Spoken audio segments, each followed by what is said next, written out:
The truth lies in bedtime stories from See-Through News. Series 6, Teetering, How a Hawaiian Beach Bum Held My Career in the Balance, by SternWriter.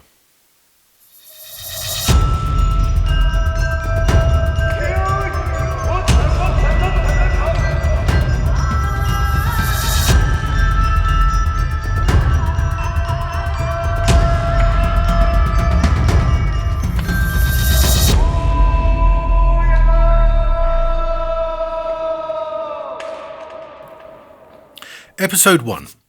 Japan in 1993. 1993 was a particularly interesting time to be in Japan. For 125 million Japanese, it marked the beginning of the end of its bubble economy, though no one knew that at the time. For my employer, the future was bright. ABC News reigned as America's top-ranked news network. In the news business, everyone knew that at the time. For me, age 28, it was a turning point in my life. Now, no one knew that until now, because I'm about to tell you this story for the first time. Now, for all of us, the 125 million Japanese, the international media, and me, 1993 revealed new fault lines in Japan's relationship with foreigners. The story I'm about to tell you was a crossroads for me, but, well, I'll leave you to decide if it bears any deeper significance. I won't be the one to claim it exposed the first cracks in Japan's self-confidence as its bubble economy burst. You won't hear me saying it's a profound parable of national exceptionalism, even though you just did. Like all stories, the story you're about to hear means different things to different people. What mattered to 125 million Japanese may not have mattered to American TV news, and what mattered to American TV news may not have been important to me. And you may not even believe half of this story, even though it's entirely true, largely. Enough. Let's get on with this pivotal moment in my life, and the role played in it by an affable Hawaiian beach bum called Chad. For a start, I should explain what this 28-year-old Brit was doing in Japan in 1993. Now, it had been 2 years since I'd quit my high-flying executive job in London. I was into my second year as associate producer at the ABC News Tokyo Bureau. I was starting to feel a bit less of a fraud. When asked what I did, I'd now reply, TV news, without sounding apologetic or surprised. It was a steep learning curve. When I got the job, my only qualifications were a degree in classical Chinese poetry and 4 years trading textiles at a Japanese company none of my friends had heard of. My friends found the textile trading thing particularly amusing. I was, and remain, among the least fashion-conscious people they know.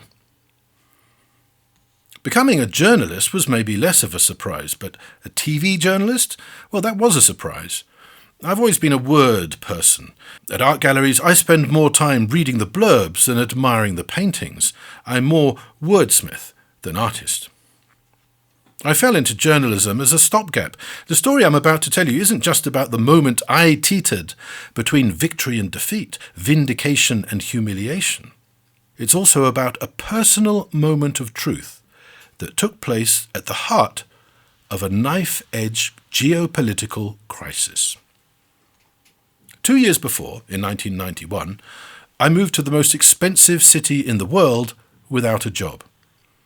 I soon found myself in a tight spot. As Emperor Hirohito described Japan's wartime progress in December 1945, events had not necessarily developed in my favour.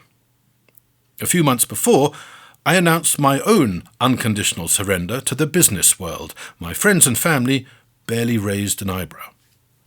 I told them I was quitting my sensible job to move to Tokyo to be an environmental consultant for major Japanese corporations. They nodded and said good luck.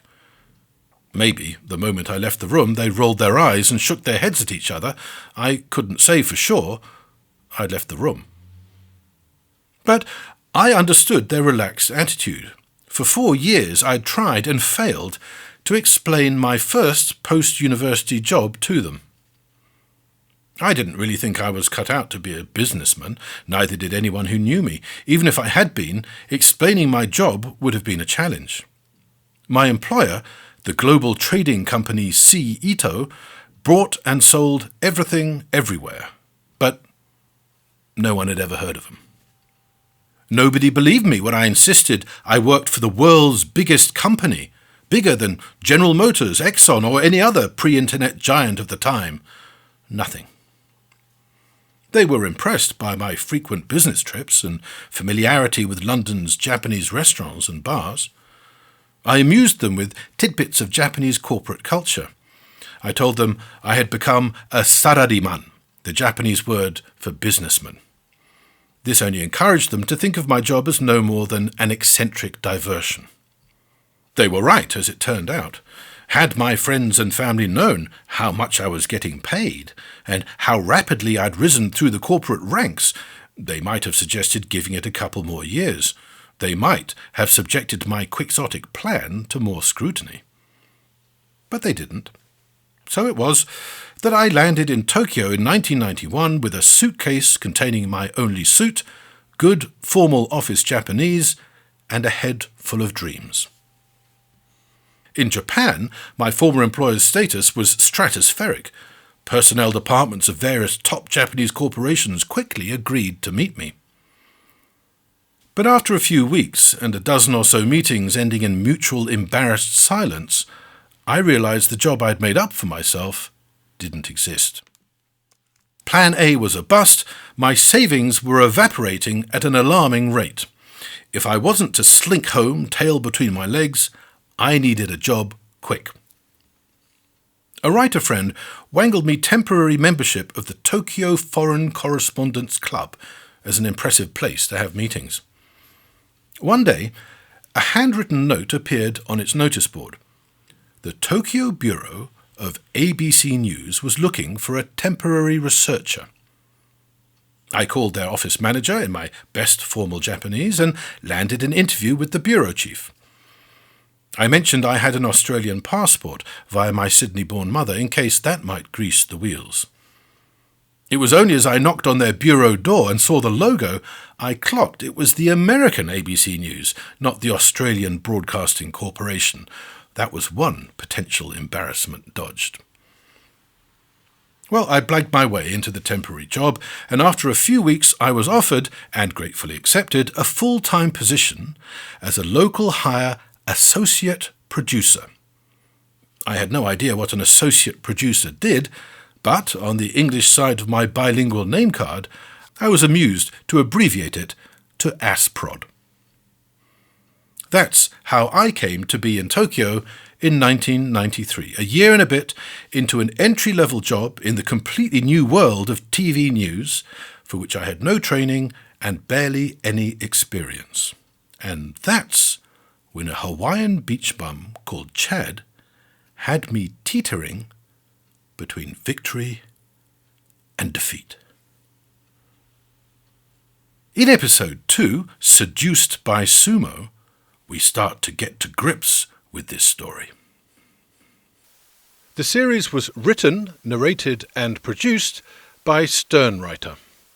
Audio production by Rupert Kirkham. The Truth Lies in Bedtime Stories is a See-Through News production. See-Through News is a non-profit social media network with the goal of speeding up carbon drawdown by helping the inactive become active. For more, visit seethroughnews.org. Thank you for listening.